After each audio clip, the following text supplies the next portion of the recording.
behind every undeniable brand are strategies most people never see. Until now. Each week, we're ripping open the playbooks of world-class innovators who've built massive communities from scratch. Real people, real results, real systems you can implement today. I'm Kendall Lejeune, and this is Tribe Tracks. Joining us on the show today is Sam Primm. Sam Primm is a dynamic entrepreneur who transformed his MBA in marketing into a powerful personal brand reaching over 3 million followers across social media. As the founder of Faster Freedom, Sam has built one of real estate education's most engaged communities, mentoring over 800 students who collectively own more than $300 million in real estate assets. Through authentic content creation and strategic community building, Sam has grown a massive following, including 1.9 million TikTok followers and over 500,000 on both Instagram and Facebook. Beyond his business success, he's the founder of Greater Giving, a nonprofit focused on mental health advocacy, and proves that building a powerful brand doesn't mean sacrificing authenticity or family values. Please welcome Sam Primm. Sam, thanks so much for joining us. I've been super excited to interview you. You've been on my list for a long time that I've wanted to sit down and talk with you. So I'm super excited that you've been able to do that with us today. Thanks so much for joining us. I appreciate that, Kendall. I think you say that to everybody. Maybe not. But anyways, either way, I appreciate the kind words. Yeah, for sure. I definitely don't. I like to keep it real. One of the things that's so exciting, I'm in the real estate space, you're in the real estate space, and we know one another from masterminds and things like that. And different people start sticking out. And one of the things that stuck out so much to me about you is your social media presence. You are everywhere. You've got over 1 million followers on TikTok. You've got hundreds of thousands on Instagram. So for those listening that may not know who you are and what you do, can you give us a little bit of backstory about what it is that you do? Yeah, and that social media stuff is crazy. You're right. I never intended to be like a social media presence or influence, whatever you want to call it, just organically happened. But I just have a story that's pretty normal and boring, but I think people relate to it. So I don't get they're not going to make a movie about it, but it's also relatable. So grew up in the Midwest, middle class, lower middle class, nothing exciting, no entrepreneurial parents, no big money inheritance. I was planning to go work a job for 40 years, just like my dad did. He was an engineer. So I graduated college, got into the real world, had a job, was doing okay. And then a buddy approached me about investing in real estate on the side. So in 2014, I started investing in real estate on the side with him. By 2018, we had built up enough connections and deals and income streams that we're able to quit our jobs and go all in. And then from 2018 to now, we've just been growing and blowing it and having a lot of fun along the way and screwing up as well as doing some really cool things. So I'll flash forward to today, kind of 3 main businesses. I have my flipping company here in St. Louis. We buy about 300 houses a year. Wholesale, probably about 250 of them, and rehab about 50 of them. I also have my rental portfolio, about 50 million in assets that I've been able to buy, a mixture between single family, multi, and some self-storage. And then also my education business, which is where you get the few million followers, which is crazy. And then I have almost 2,000 students now that I stumbled into teaching. The whole point of social media was to create a presence, to make YouTube videos, and to make money off YouTube. That's literally as far as my brain went when I started, but I'm not that good at YouTube. I go down rabbit holes, as you'll see on this podcast. I talk too fast, as you'll see and hear on this podcast. So I started short form, and that's what took off for me. And I started getting people reach out wanting coaching. So I created a coaching program. So I have about 2,000 students that I've been able to buy about 350 million in real estate over the past few years, which is pretty cool. So that is the kind of long and short of my journey up to this point. Wow, that's incredible. So such an impressive real estate business. And then while we're at it, we're just going to go ahead and tack on an education business with over 2,000 students.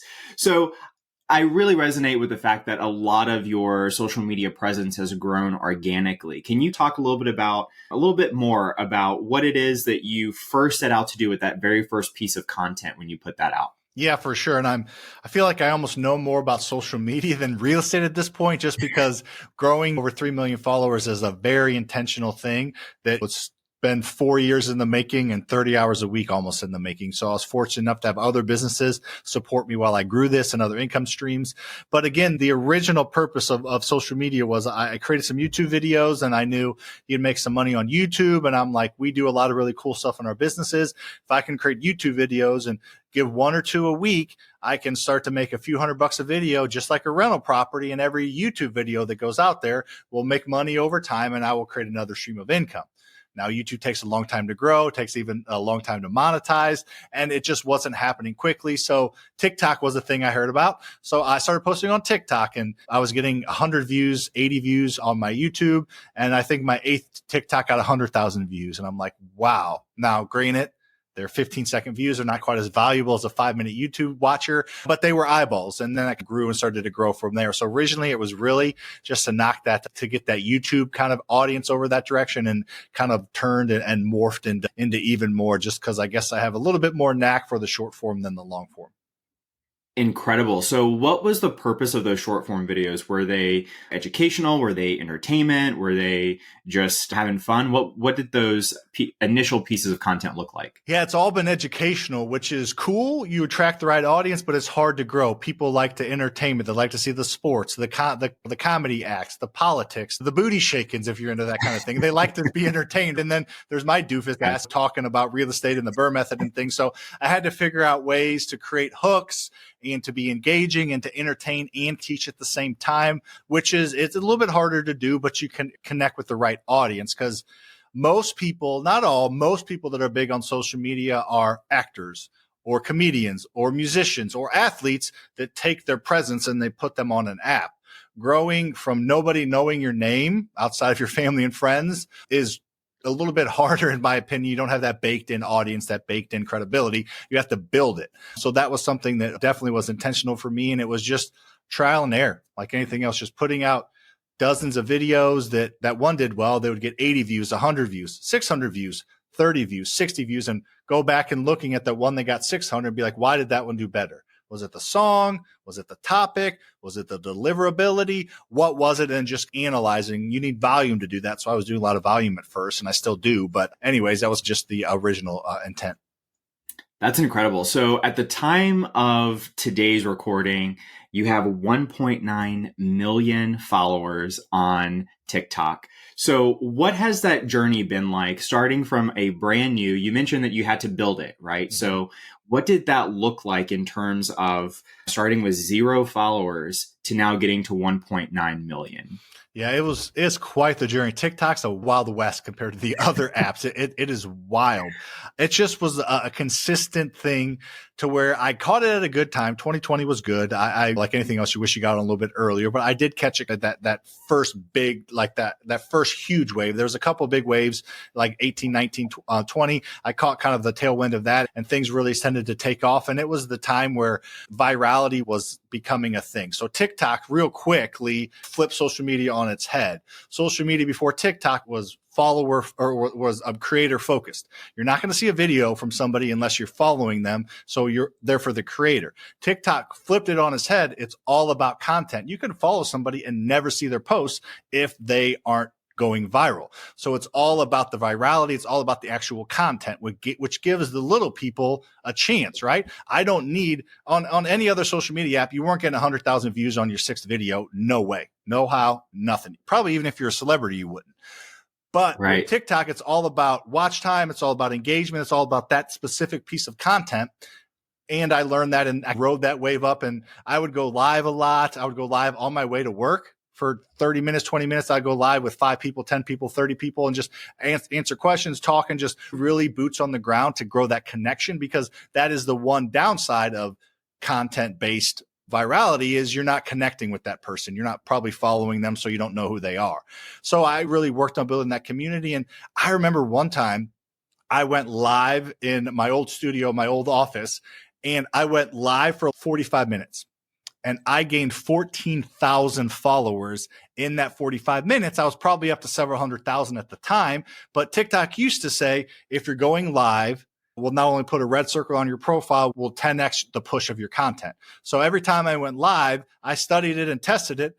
everything would blow up. So I would have a video that after a half an hour would have 8,000 views. And then I would go live for the next half an hour. And then I would go back to it and have 80,000 views. So it was just taking advantage of those types of things. And that's long gone. That doesn't happen anymore. But TikTok is the one that always experiments with those types of things, that if you can catch a wave like that, or for a while you could pay to have a couple $1 product on your video, and they would push that video because they made money on that video. Now they don't as much. So just those types of things that you learn when you're doing it all day, every day. Yeah, that's incredibly cool. So right now it's currently 2024. We are November of 2024. If someone is struggling in today's landscape to grow their TikTok, what would you advise them to do? Let's say they're stuck at maybe a few hundred, a few thousand followers. What advice, maybe the 3 best pieces of advice, come to mind in terms of these are the surefire ways to grow your account? The number one way, and you might not like it, Kendall, but the number one way is consistently post. You're not going to grow if you post once or twice a week. I'm sorry, you're just not. There's not enough at bats for the algorithm to catch you and push you. So if you want to make this something you want to do, you have to commit time to it, and you have to post consistently. So you're going to have to post at least 3 to 5 times a week. I prefer every day. They don't all have to be works of art and masterpieces. In fact, it's the opposite of that. My least edited, least production videos always do the best. They're on the app. They just want that organic, natural feel. They don't want to feel like they're being sold or some over the top production. And that is, I think a lot of people have gone that way. I've noticed Hermosi and Gary Vee, some of these people that are much bigger than me in the space, have gone very simple recently. So it doesn't have to be crazy, just super simple. And you have to do it consistently. For sure. The second piece of advice that I would probably give someone is to try to take advantage of the new features. Like now you can collaborate with people, and like you can on Instagram, and have co-collaborated posts, go live, interact with the audience. They do like live challenges and things like that. Again, for a while there, they were doing that. I created like a series, which was like 15 or 20 videos on how to invest in real estate, 30 minutes of content that I uploaded in there, charged 99 cents just to catch the algorithm. And every video that I posted that had that in there would get 5 to 10x views. At that point, I was averaging 15 to 20 million views a month on TikTok. Now that went away, of course, right? So just take advantage of the things that you see. And then the third thing I would say would be just have fun with it. You're not going to be good on camera at first. You're going to mumble. Should I mumble now? Pardon my French. You're just going to have to just be you and just have fun. People can tell when you're having fun. I remember reading a study, the news stations that like the weatherman and the anchors and the sportscaster, that they like hung out outside work and you could tell they're legitimately having fun with each other. The ratings of those news channels were way higher than the ratings of people that were robots. So just have fun with it. People can sense that authenticity. They can sense that joy in it and do that. There's obviously a lot of other things that goes into it, but I think those are the best 3 things to get the ball rolling, and just give it time. Because it just, like my TikTok right now, I had 2 million followers. I got banned because somebody mass reported 161 of my posts at the same time. I don't know if it was a competition or a hater. So I was banned for 90 days and my TikTok's never been the same. But I still post on there. We get a few thousand views a post, and it does okay. I don't let it die, but that really kicked me in the pants there. But it is what it is. I'm still posting.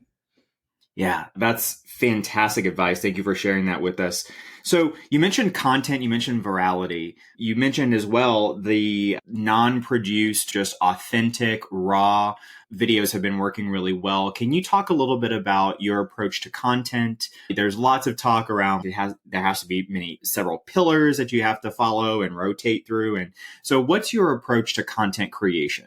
Yeah, that's a very good question. So I have unintentionally created two approaches, and I'm actually presenting on this tomorrow in family, but the two approaches. So there's your initial approach, and it's called the post.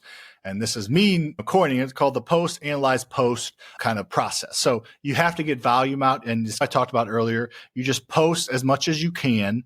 And then you have to analyze those posts. And obviously posting twice a week, you don't have enough data to analyze. So I would suggest post every day for 30 days and then go back and look and see which videos even got incrementally more views. Was it the time? Was it the length? What was it that made it do so much better? So go and do that. So if you do that enough times, you're going to move on to step 2, which I call the hub and spoke. So I did that for a long time.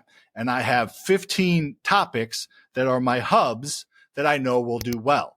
And then I have the spokes, which is the deliverability. So for example, I'm in $30 million worth of debt. It's a great hook. It's an accurate hook. It grabs your attention, right? So I realized just through trial and error, that's a really good hook. So that's a hub. So I can do that walking down the stairs and not talking like I've done and known for walk down the stairs, one shoe. I can do that walking around and talking to the camera. I can do that just sitting there in a chair with nothing happening. I can do that. There's just different ways to deliver that same message. And that's a hub and a spoke. And I go back to that video once a month. So I have 15 or so hub and spokes that I know will probably do well.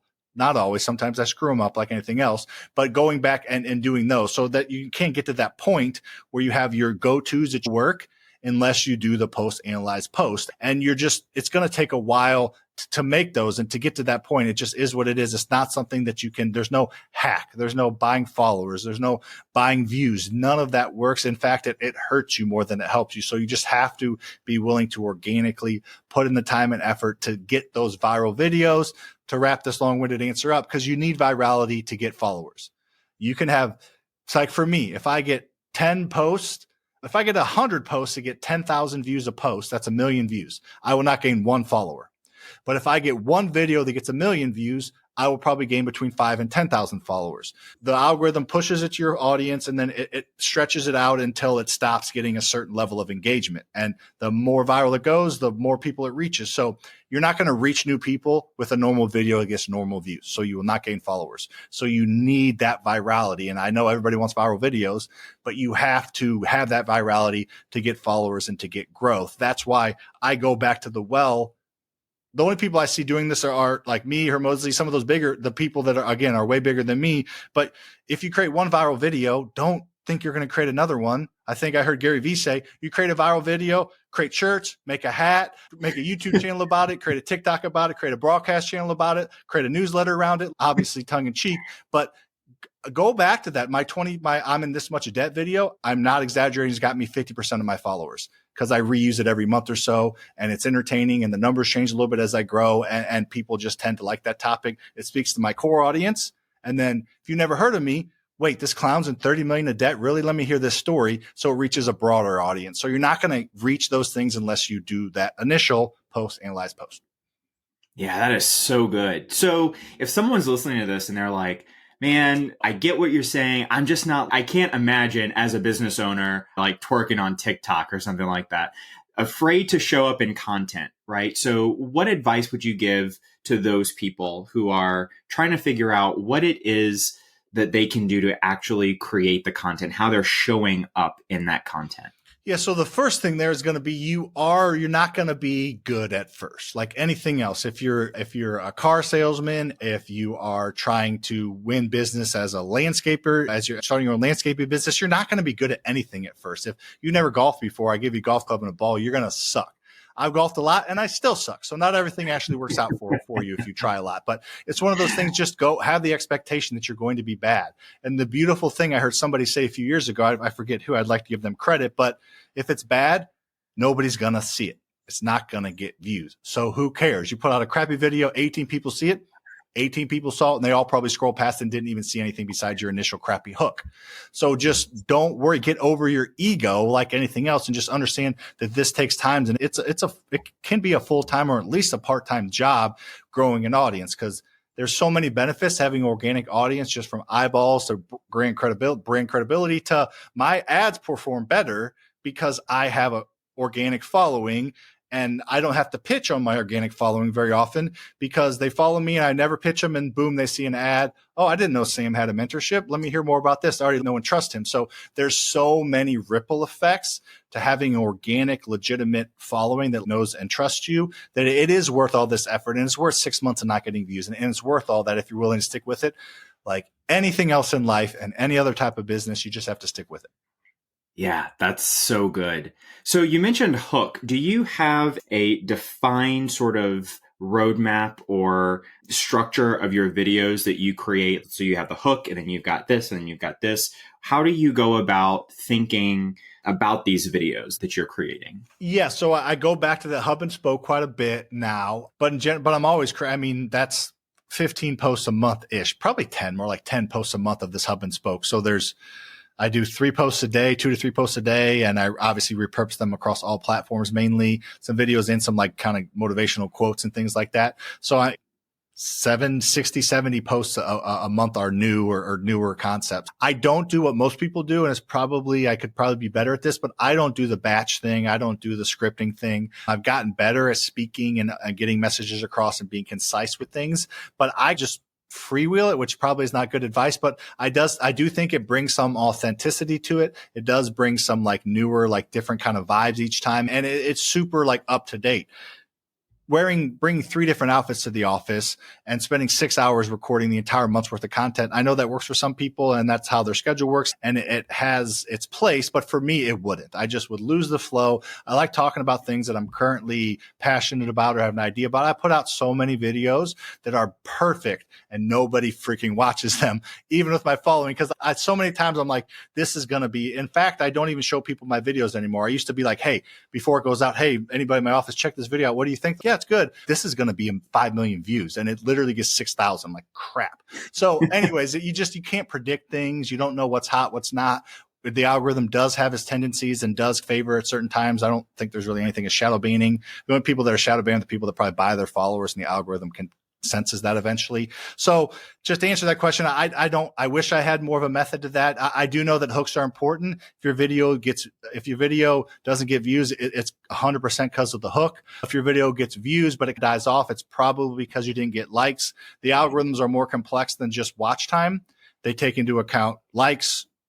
Shares are huge, especially on Instagram. They want people engaging on Instagram. So if somebody shares it to their friend on or off app, that means they're on the app longer. So shares are huge. So if you provided value, they're going to save it. If you provided something they want to share with their friends, they're going to share it, obviously. If you entertain them, they'll hit the like button. And then watch time is important too. But there are all those factors. That's why nobody's cracked the algorithm. That's why nobody goes viral all the time unless they're somebody like Hormoz, your Cody C, and just some of those people that are incredibly talented at articulation and have built this beautiful brand over time and backed it up. But they're not even hacking it. They're just that good. So there's no way to hack the algorithm unless you're buying followers or views. And again, that literally goes you're going to lose followers if you do that. Yeah, that's such great insight to that whole process. You mentioned how important shares and likes are. Do you actually create those like CTAs for those, like share with a friend if you've gotten value or whatever? How have you had experience with that? Yes. No, I usually, for the longest time, I ended almost every video with follow me to learn more. I tried stupid catchphrases like follow me to be free kind of thing. My good buddy Kong has show me the Monet. So having these catchphrases is nice. Follow is one that I did for the longest time. And actually it's a little frustrating right now with at least Meta. They call it engagement hacking. They don't like it. So if you say follow me or like this or share this or comment this word or DM me this word, that kind of catches their attention. And they're starting to pull that back and restrict some of that content a little bit. And I've tested this and looked at it a little bit. So I think, and again, nothing's known for sure, but I think asking for a follow or a like is fine and a good thing because you're getting engagement. But anything beyond that, I believe from what I've seen, it's not gonna hurt. Because if I'm telling people comment the word new to get my free training and 4 or 5 people comment new, they go to their DMs because I sent them an automatic DM and they click on the link and they leave Instagram. Instagram does not like that. That's kind of part of it. I used to be able to get a viral video, and viral to me is 1 million views. That's just nobody has, but 1 million views. I probably have 100 of them on TikTok. Used to have them a lot and a decent amount on Instagram. I used to get one of those and in the comments or at the end of the video, I'd say, DM me this. And I would get like 200 or 300 DMs. So I would get 200 or 300 people to my free training and 25 of them would book a call. I'd get 5 signups, make 30 grand from a viral post. Now, those days are over. I think the election and the virality of the nastiness of the kind of social media is starting to fade. I think that'll come back, but that kind of stuff, the hacking of the engagement and then the political environment we've been in recently has kind of hampered those things. But it does go in ebbs and flows. So I'll be here for it, regardless if it comes back or not. Yeah, that's really good. Now, you mentioned Instagram. So what are some of the biggest differences you've seen between TikTok and Instagram and how those platforms grow organically? Yeah. So with this crazy crap that happened with my TikTok, the getting banned, the 9 days, all that stuff, during that time and recently I focused on Instagram and Meta. Like I think almost 500,000 on Facebook, which is wild because Facebook literally I just put Instagram and it shares to Facebook. I don't spend any specific time on Facebook. I think Facebook's where most of my buying customers are. So I probably should focus more on that. But anyways, the difference is one of those things right there. You post on Instagram, you can get the whole Meta sphere. You got Threads, you got Instagram, you got Facebook. So that's a big difference there. With TikTok, you're just getting TikTok. And the beautiful thing about Instagram, in my opinion, is TikTok has stories now, but they're not super huge. With Instagram, you get stories, so you can pitch something and it's gone in 24 hours, so you don't look like you're selling your soul to sell a product. You can do videos. You can do pictures and motivational posts. You can do DMs. Everybody's in Instagram DMs all the time. Nobody's in TikTok DMs. So Instagram is the catch-all, and they're known for that, stealing stories from Snapchat and stealing this from that and stealing reels from TikTok, whatever. They're not known for being catch-all. And then they are, though. I can engage with my people a lot of different ways and set up automatic responders and be in there and respond. That's the difference. It's just more flexible than TikTok, in my opinion. It's not quite as viral. TikTok still gets the most users every day over all the platforms. So for me, it's just the adaptability of it and the fact it's connected with kind of the other Meta platforms that has me focused on it. And that's been the biggest growth for me. Have been, I think, Threads, I'm close to 100,000, and then Instagram's 600 something, and Facebook's almost 500. So the whole Meta sphere, I'm over 1 million in that, which was a goal for me because I feel like that's more where my audience is. TikTok's pretty international audience, which is fine, but I'm not going to sell a real estate course to somebody in India because I don't know anything about the Indian market. Yeah, that's incredible, man. So talking about these different platforms, whether it's TikTok, Instagram, all the different features that Instagram has, whether it's threads or reels or whatever, how do you go about, do you create content for specific platforms or do you share all of your content? What's your kind of approach to that? Yeah, for a while, I thought, hey, I need to create different content for different platforms. Why would they follow me on multiple platforms if they get the same content? And that's not realistic. People go days without logging into a certain app sometimes, and they follow 1,000 other people to be conceited enough to think that they're only going to remember that they saw the same post. It's just not realistic. I repurpose that helps me do it because I'm still very involved. I have some editing help now and some I do have a little bit more help now, but I'm still heavily involved. Probably not 30, 35 hours a week, but probably 10 or 15 a week. And I have a lot of businesses and a lot of responsibility, a lot of time, and the businesses need me, but I still carve out 10 to 15 hours a week because I still think growing a personal brand is that valuable and it will open that many more doors for me in the future. So the reason we're on this call for right now, I know we know each other a little bit through family though, is because of the brand that I built. So it's got me in some pretty cool rooms. So I definitely repurpose. All the Facebook, I post it on Instagram and shares right to Facebook. I'll save it and I'll put that same thing on TikTok, and then usually Threads and X, I just do quotes. Sometimes I'll do a video, and then I post it on YouTube Shorts too. YouTube Shorts just extended to a minute or to 3 minutes. It was 1 minute for the longest time. And so anything over a minute I couldn't post on YouTube, but now you can, which is huge for me because most of my viral videos have that minute, 20 minute, 30 time frame, gets 35, 40-second watch time. Algorithms love that, and then it just goes. Getting a video with 6-7 million views is literally like 4 or 5 years worth of watch time, which is crazy to think about, but that's the power of these short form platforms. Yeah, that's remarkable. That's remarkable. So do you have you mentioned that you had a team that helps you with some of your content creation. Can you talk a little bit about what that looks like?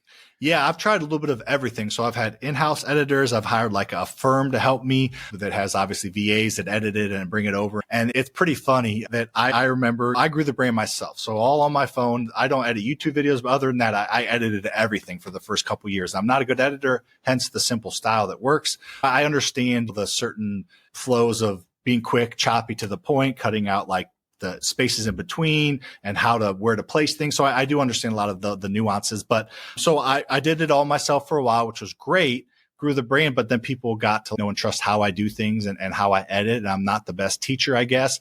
Every time I've handed off that responsibility, I've seen a noticeable dip. We did, the funny story I was going to tell you is I had a third party company that did a video a day for me, had an in-house editor, and I had myself editing. And for 1 month, we did a test. I think there was like 35 videos that the company that we hired did for me. And I think my in-house editor did 50 videos, and then I did 10.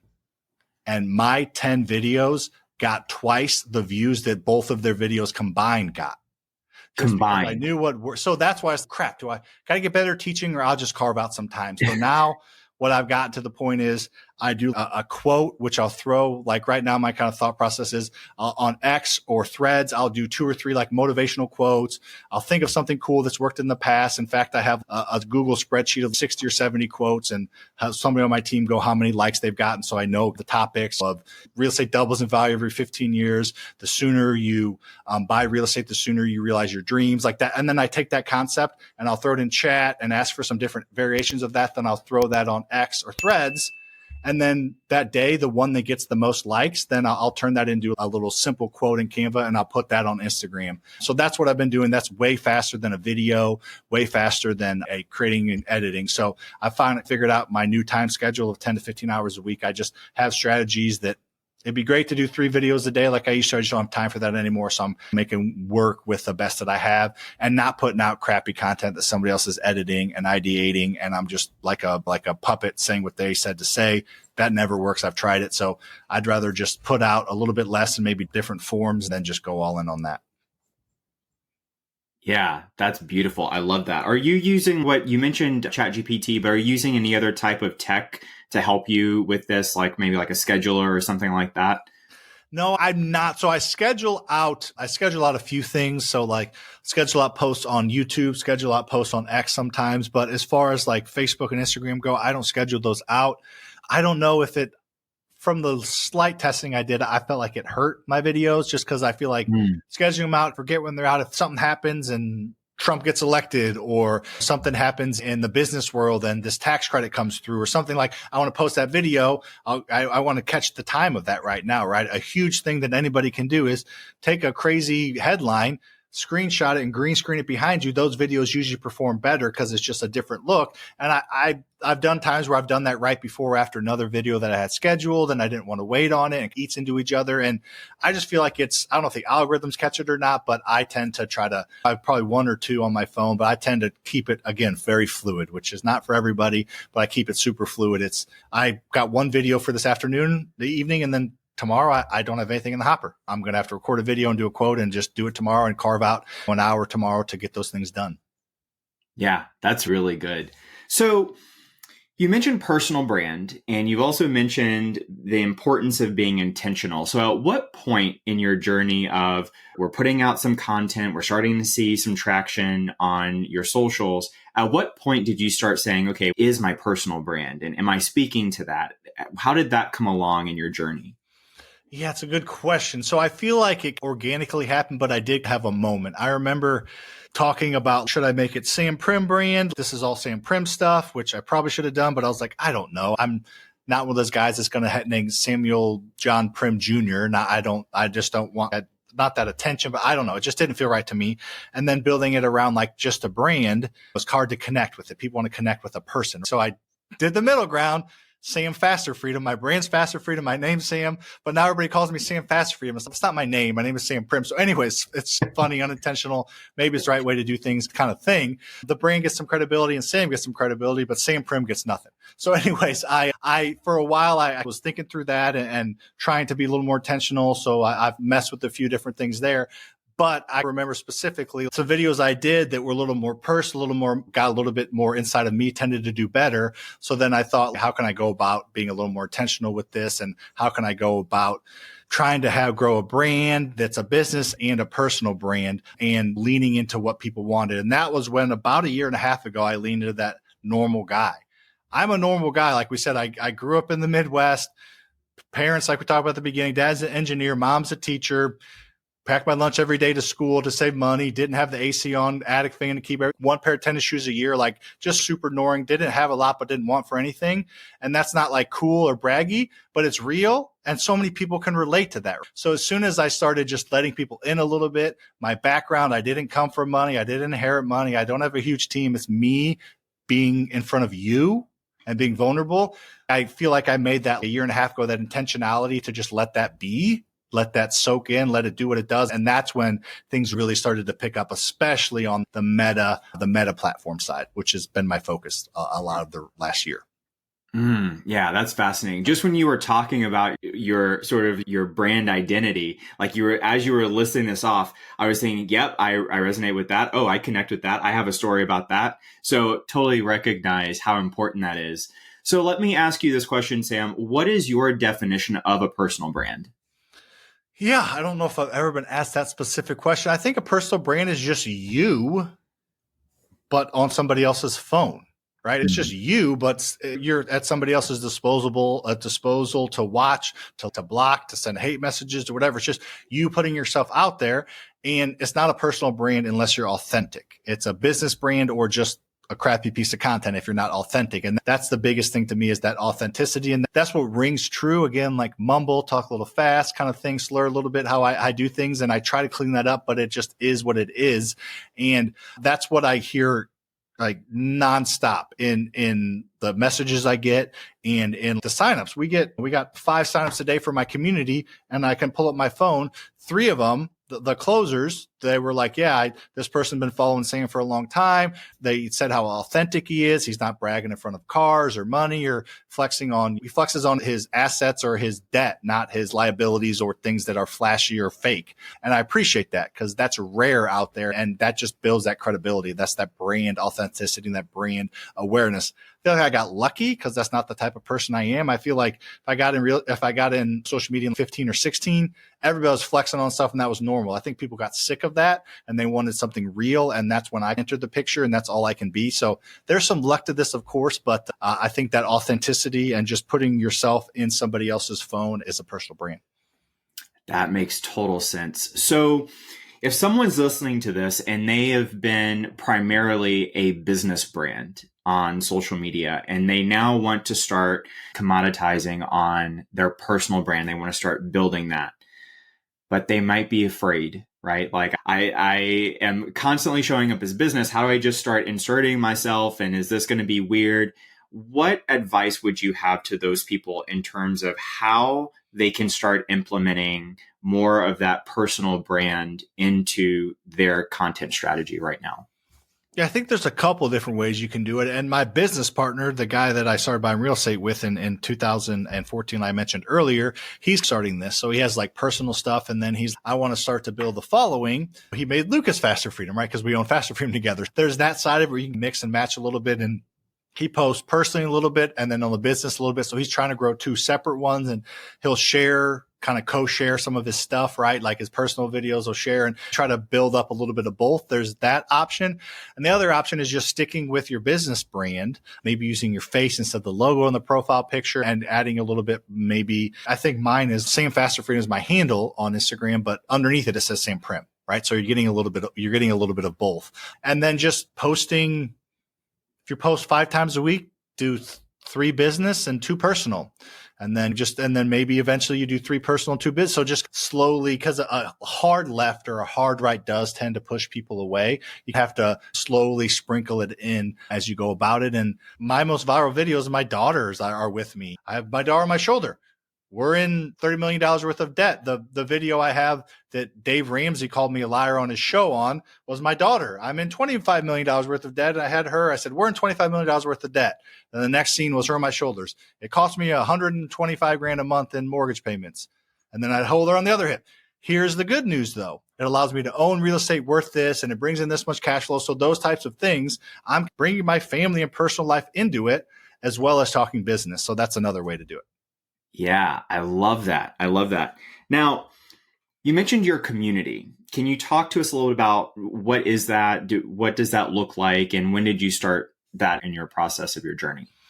Yeah, so probably started that in like 2022. So a little bit into social media. I just had gotten enough people asking, hey, can you help me more? I want my handheld. I'd like you and I'd like you and trust you. And all these other people are charging 25 for this, whatever that is for that. Can you help me? And I would give them my advice best I could on social media, and didn't have time, and it wasn't monetizing it. I decided several different things. I started out with a self-guided course and then mix and match several different things and one-on-one coaching, which wasn't scalable. And I've tried several different things or I'd have to charge too much or too much in my opinion. So what I landed on now is a pretty mid-ticket type price point, $6,000. And it comes with, I have some coaches in there that do group coaching calls. There's one-on-one calls with the coaches. I'm involved as well. There's a Facebook group that they can get into. There's a few hundred videos that you can watch and learn. So I created something that I'm really proud of that catches all. If you're one of those people that don't want to be on Zoom and don't want to talk to somebody, there's a few hundred videos you can watch with AI that guide you through them. You type into what you want to learn about it and it sends you the videos of what that is. So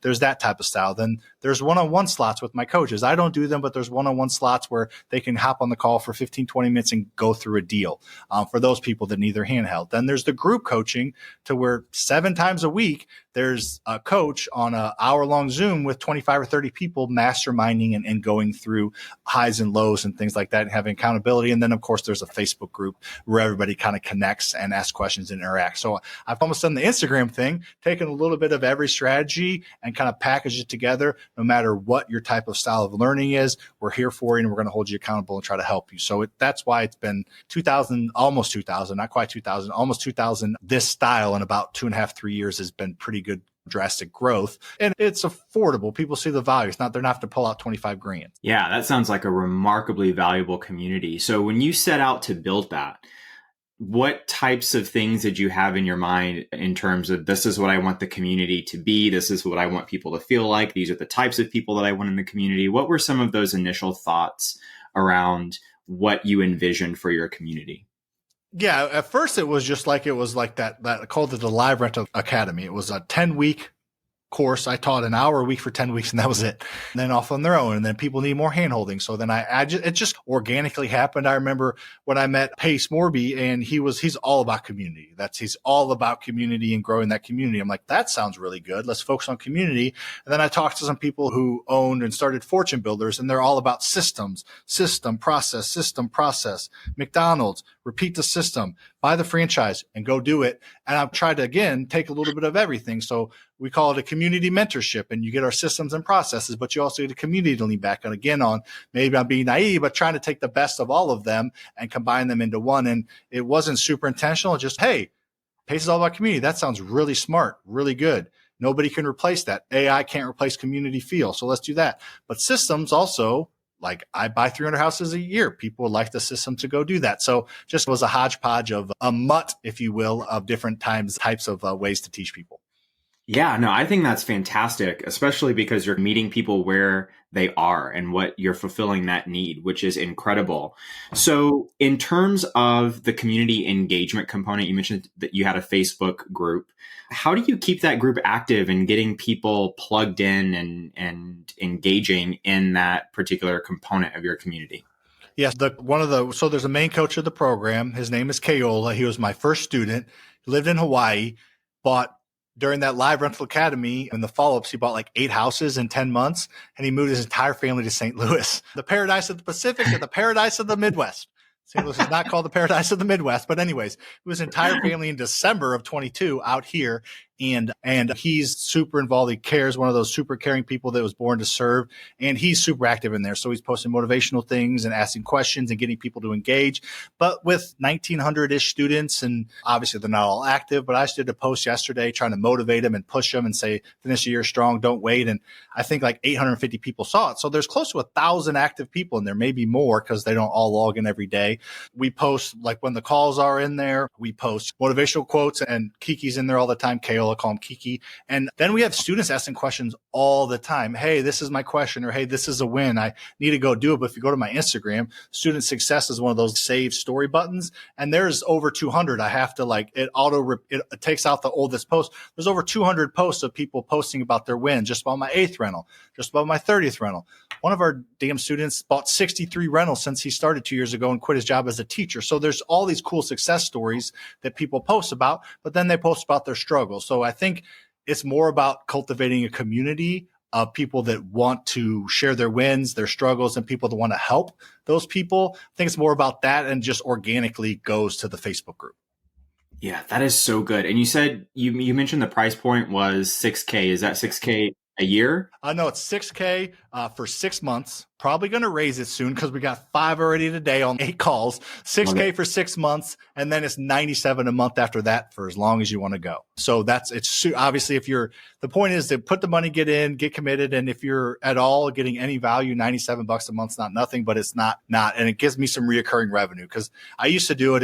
I think it was like $7,500 for life or something. And it's just, you can't even legally do that. Okay. For 6 months and then 97 a month after that, it comes with, you get the calls, the coaching, everything. And then we integrated some software that I just created called Deal Pilot that, low plug. Deal Pilot is just, it's like a deal finding AI software with education, with connections, the lenders and things. So it's really cool, unique software that you get free for 6 months. And then after 6 months, you get the software and the mentorship for 97 a month. So we haven't even come up on anybody hitting their 6 month yet, but I would assume anybody that is getting any value or even remotely wants real estate, they'll stick. And that's where I can charge a fair price. But if I can scale it, $97 a month is people see the value in a software that costs more than that probably, but also 7, 8 coaching calls a week, plus the one-on-ones, plus the resources, plus all the stuff. So the goal is to blow them away with value and be like, yeah, I got 30 times that value in the last couple of years. Yeah, that sounds remarkable. That's fantastic. I love that. So let me ask you, Sam, what would you consider to be your superpower? I don't think I have one, but if I did have one, I would say I am abundantly competitive. Like I am insanely competitive about the things that I feel like matter, but I have that like mindset of abundance to where I'm so competitive. But if you want to win on this, I'm okay with that. We can do more deals or more interactions or more conversations in the future together. So I feel like it's usually people that are like lunatics like me, competitive, like they like want to smash their competition. And maybe if I was that way, I would have bigger businesses. I don't know. But there's those people that are just ruthless. So I feel like I have that competitiveness, but maybe compassion or maybe that like mindset of abundance that I think it's somewhat of a unique blend where I legitimately am okay with not having to win every conversation. I'm okay with what is that Voss book about never split the difference. I'm okay with splitting the difference sometimes. Like it's fine. So anyways, I feel like I don't know if it's a superpower, but I think it's somewhat of a unique trait. Yeah, that's really good. What's your definition of success? I would say, definition of success for me would be creating impact and impacting obviously financially, but emotionally and helping like impact the world. I feel like success for me used to be about my bank account. And then it's moved on to impacting people and helping people and growing people the best way that I can for them. And then when you don't focus on the bank account and you focus on helping people, the bank account tends to fill up even more, but you really got to not focus on it. And that took me a while to do that. I had a couple conversations a few years ago with a couple billionaires and they both said the similar things. They didn't know each other. They didn't know they're having the conversations with me at least. And they're both like impact. Help people, focus on that. Money flows through society. It's not good or evil, and it goes to those who provide impact and those who legitimately want to help people. You can't say it and not feel it. And it took me about 18 months to actually feel it and say it. And then I feel like the money started to fill up, even though that wasn't the intention. It's a long-winded answer, but yeah, that's what success for me. But success for anybody, whatever makes you feel proud of what you've done, I feel is more of a general. It doesn't have to be monetary. It can be, usually is, because that's just a measuring stick for society, but it doesn't have to be. That's really powerful. That's really good.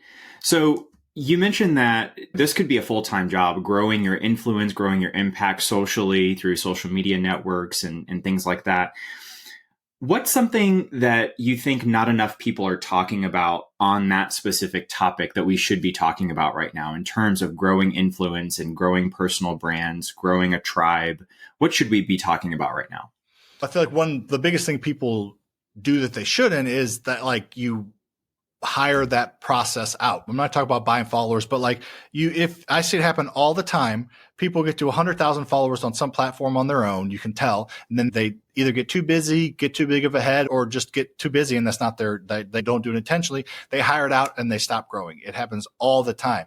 You have to be involved in the process, especially if you've built it on your own. That's where people like, know, and trust you because of how you've done it. So that initial push of your videos, if you start to lose your core audience, they're not going anywhere. The videos are not going anywhere and you're done and you're dead in the water until you go back to being engaged. So not exactly your answer, but the biggest thing that people aren't doing enough of is being involved in their content and realizing that spending 5 to 10 hours a week for the next couple of years is a lot of time. But if you can get several 100,000 followers, that can be worth millions, and you can sell your channel for hundreds of thousands of dollars, let alone all the impact and all of low ticket products or the high ticket products or the lead-ins or the books that you can sell with pushing eyeballs in a certain direction. So the biggest thing people aren't doing is being involved in the process because they think, hey, I can pay this company 5 or 10 grand a month. They'll send me the scripts. I'll record the videos, they'll edits, and boom, I'm going to be famous on TikTok. It's not how it works. And so there's that. And then I think people aren't talking enough about what actually moves them. Again, people can feel the emotion authenticity through a video. Some person did a video, some goofy guy named Sam did a video walking down the stairs with one shoe on talking about this. So I'm going to do the same thing. There's no authenticity to that. That's not going to hit for you. You can't. I used to try to copy Ryan Pineda's videos and they were horrible. And as soon as I started making my own videos, they did great. So it's just all about you creating your own vibe with your tribe. Keeping the personal and the personal brand. There you go. I like it. That's the title for the podcast episode. I love it. I love it. Sam, what's your biggest passion or goal you'd like to achieve at this point in your life? Gosh, I hate to be corny, but one of the biggest goals for me is to just be able to grow a successful business. So I'll put the realistic part there first and the part that everybody knows is true, but also be able to be there with my family. I feel like it's a lot of people that are growing the types of things that I'm growing and way more successful, of course. They lose sight of that family feel and being at home for their family. I feel like, I think I emailed you or maybe your assistant was like, if it can't be an hour and a half, I got to get home to my family. So I legitimately, my youngest daughter is 2.5.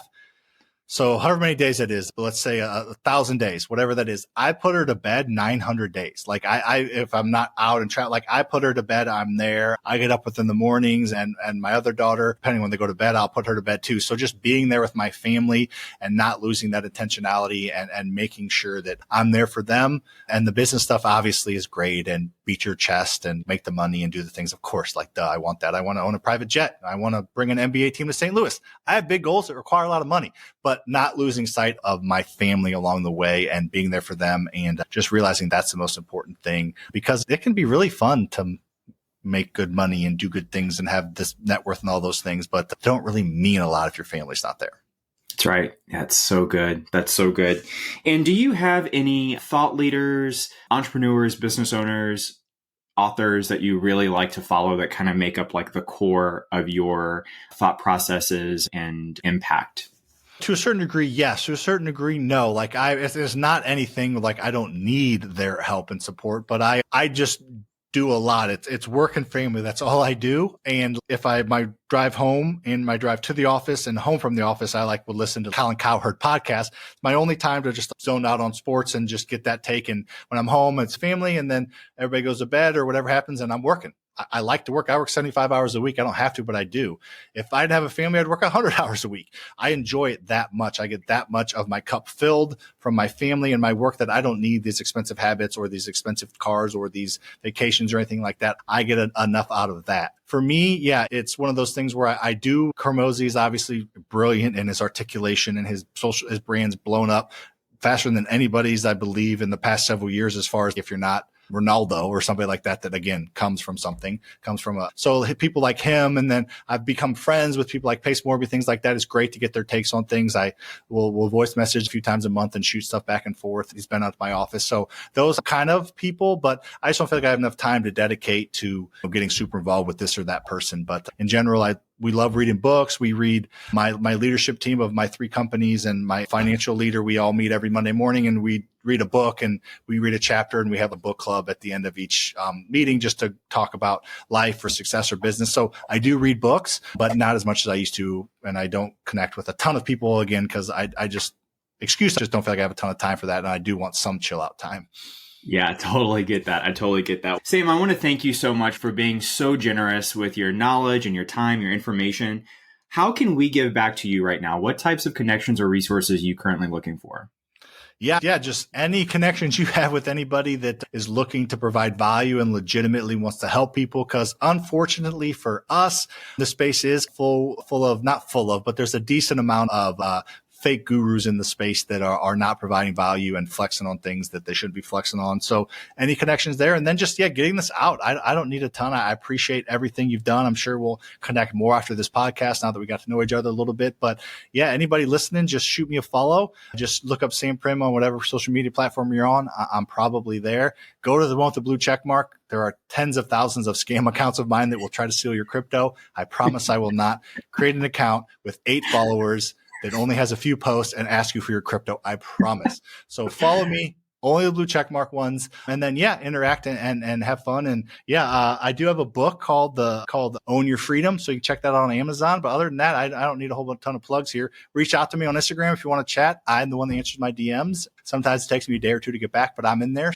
Just reach out if you have any questions or want to know any more. Fantastic. We'll put all of those links and handles in the show notes. That way, if someone wants to reach out, it's all right there, clickable. So thank you so much again, Sam. This has been absolutely fantastic. So much value. I've taken so many notes here and I can't wait to go back and listen to everything. So thank you so much. This has been so fantastic. I really appreciate it. I appreciate it, my man. All right. Take care. We'll catch you in the next one. Bye-bye. Hey there, brand fan. If these insider strategies on building influence and cultivating real community got your wheels turning, like and subscribe for more conversations that cut through the noise and get to what really works. And if you're ready to turn these insights into action, head over to onlybrandfans.com to unlock the next level. Until next time, build something they can't ignore.